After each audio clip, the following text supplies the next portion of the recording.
Hello everyone. हम लोग पढ़ रहे थे gender sensitisation, society and culture. ये 6 क्रेडिट का सब्जेक्ट है और हम लोगों ने ब्लॉक 2 पढ़ना स्टार्ट किया था, जेंडर एंड फैमिली। तो सबसे पहले हम लोगों ने फैमिली एंड मैरिजेस यानी कि जो हमारा यूनिट 5 है उसे पढ़ना स्टार्ट किया था और मैंने आपको फैमिली के बारे में पूरी ओवरऑल नॉलेज दे दी थी। तो आज हम पढ़ेंगे मैरिज। तो मैरिज क्या है? मैरिज एक रिलेशन है बिटवीन मेल एंड फीमेल और ये रिलेशन सोशली या लीगली रिकॉग्नाइज्ड होता है। ठीक है, इसे हम सोशल तरीके से या फिर लीगल तरीके से रिलेशन बना सकते हैं, इसी को मैरिज कहा जाता है। ठीक है, उसके बाद एक टर्म आता है हेट्रोनॉर्मेटिविटी। तो बेसिकली इस टर्म का मतलब ये होता है कि मैन और वुमेन अलाउड है शादी के लिए। तो इस टर्म से मेनली फोकस किस पे करना है? Man and women. मैन और वुमेन ये दोनों क्या है? अपोजिट जेंडर है। यानी कि हमारी जो सोसाइटी है और ये जो टर्म हेट्रोनॉर्मेटिविटी है ये अलाउ करता है कि अपोजिट जेंडर में ही शादी हो, सेम जेंडर में नहीं।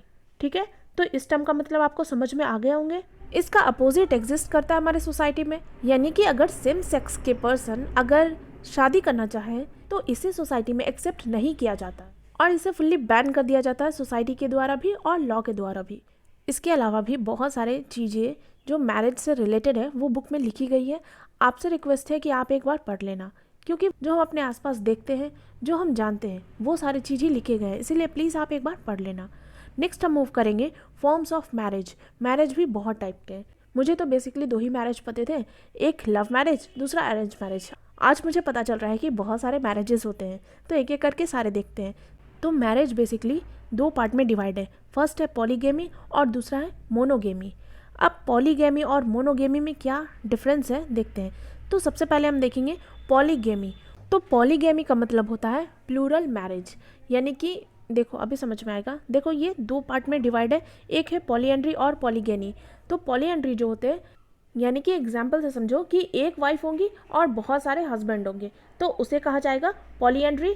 और नेक्स्ट है पॉलीगिनी। पॉलीगिनी का मतलब होता है कि union of one man with several women. यहाँ पे एक मैन होंगे और बहुत सारी वाइफ होंगी। ठीक है, एक हस्बैंड और बहुत सारी वाइफ। तो पॉलीगैमी का मतलब क्या समझ में आया कि यहाँ पे क्या हो रहा है? एक से ज़्यादा मैरिजेस हो रहे हैं, यानी कि प्लूरल मैरिज कहा गया इसे। और प्लूरल का मतलब क्या होता है? More than one. ठीक है, तो आई होप आप पॉलीगैमी समझ गए होंगे। और दूसरा क्या है? मोनोगेमी। मोनोगेमी जस्ट अपोजिट, यहाँ पे क्या होंगे? 1 हस्बैंड एंड 1 वाइफ। ठीक है, आई होप आपको टाइप्स समझ में आ गए होंगे। इसके बाद नेक्स्ट कुछ टर्म्स दिए गए हैं मैरिजेस से रिलेटेड। इसमें से एक छूट गया टर्म इंडोगेमी। ठीक है, इंडोगेमी। तो इंडोगेमी का मतलब होता है कि अगर सेम सोशल ग्रुप में मैरिजेस हुए हैं तो वो है इंडोगेमी। जैसे एग्जांपल है कि अगर किसी ब्राह्मण लड़की का शादी ब्राह्मण मैन से होगा तो वो हो गए इंडोगेमी, क्योंकि उसका कास्ट सेम है। ठीक है, सोशल ग्रुप का मतलब क्या हुआ? Same caste, tribe, religion, class, ये सारे चीज़ हो गए सोशल ग्रुप। तो इनके बीच में अगर शादी हुए हैं तो वो है इंडोगेमी। ठीक है, और इसका जस्ट अपोजिट है एक्सोगेमी। एक्सोगेमी का मतलब हुआ कि अगर सोशल ग्रुप से बाहर शादी हो, यानी कि different caste, different religion, different tribes, तो उसके बीच में शादी हो तो क्या बोला जाएगा? एक्सोगेमी। ठीक है, उसके बाद 2 टर्म आता है हाइपोगेमस मैरिज एंड हाइपोगेमी। तो इन दोनों में एक सिमिलैरिटी है कि अगर शादियाँ डिफरेंट कास्ट में होंगी तो इसे इस टर्म में जाना जाएगा। ठीक है, इसके बाद भी इनमें कुछ डिफरेंस है। क्या डिफरेंस है? हाइपोगेमस मैरिज जो होता है इसमें क्या होती है? जो वुमेन होती है ना, ये होती है लोअर कास्ट की। ठीक है, और मैन जो होते हैं वो होते हैं अपर कास्ट के, यानी हायर कास्ट के। तो अगर ऐसे मैरिज हुए तो इसे ही कहा जाएगा हाइपोगेमस मैरिज। यहाँ पे डिफरेंट कास्ट है ना? वुमेन क्या है? लोअर कास्ट, मैन क्या है? अपर कास्ट, तो इसे कहा गया हाइपरगेमस मैरिज। उसके बाद जस्ट अपोजिट हाइपोगेमी। इसमें क्या हो गया? इसमें हो गई वोमेन जो है ये हो गई अपर कास्ट की। ठीक है, और जो मैन है ये हो गए लोअर कास्ट के।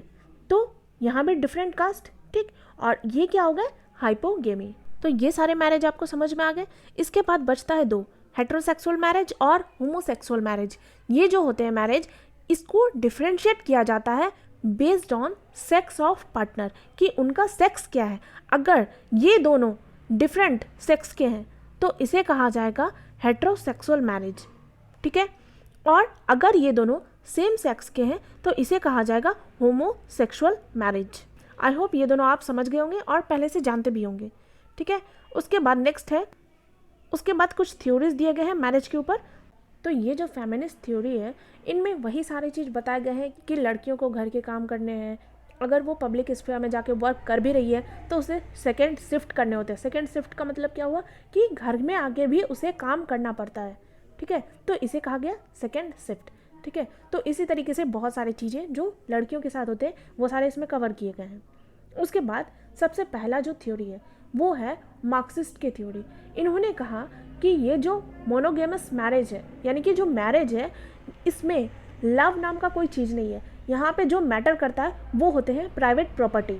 तो ये जो मैरिजेस हैं ये बेनिफिट कर रहे हैं कैपिटलिस्ट क्लास को, ठीक है।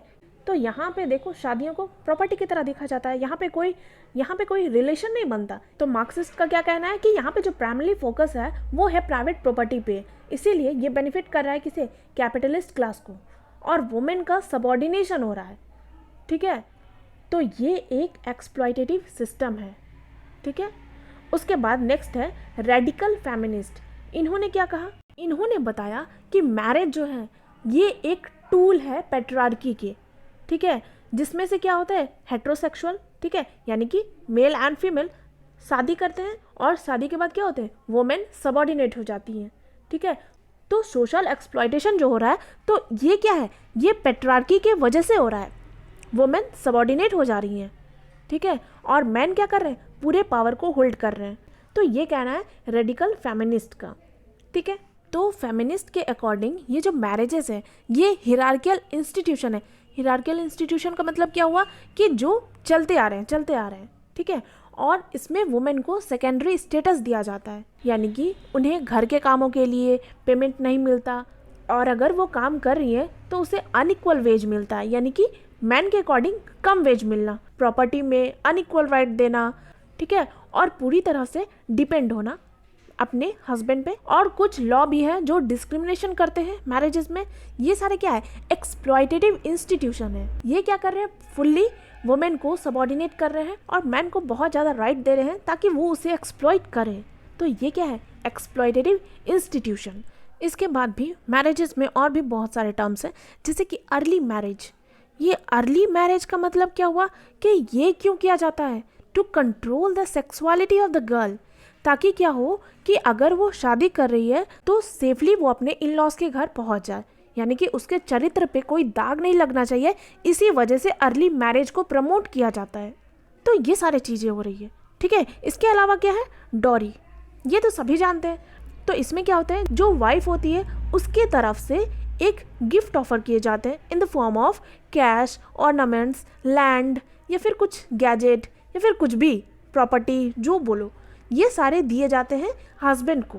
तो ये सारे प्रॉब्लम है। और अगर ना दे तो फिर क्या प्रॉब्लम होती है वाइफ बैटरिंग। अब ये क्या टर्म है, इसका मतलब होता है कि अगर कोई डोरी ना दे तो उसे जो फिजिकली, सेक्सुअली और साइकोलॉजिकली जो एक्सप्लॉइट किया जाता है, जिसके वजह से कभी कभी वुमेन की जाने चली जाती है, उसे कहा जाता है वाइफ बैटरिंग, यानी कि ये रिलेटेड है डोरी से, ठीक है। उसके बाद नेक्स्ट टर्म है मैरिटल रेप।